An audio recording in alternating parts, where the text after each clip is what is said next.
हाय दोस्तों, ये देखें सब। आप सब देखें हरियाली खेत के सुबह सुबह। आज तो धूप निकली है, फिलहाल थोड़ी बहुत निकली है, फिर बदरी हो जात है। यह आलू का खेत, ये आलू खेत या आप सब आलू जानत हुई जौन खाते हैं सब्जी में डाल के। आज देखें आज धूप निकली यहाँ।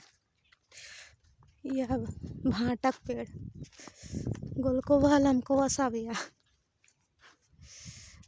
आप सब देख लें। सुबह सुबह आज धूप निकली है, ठंडी ठंडी हवाएं चल रही हैं।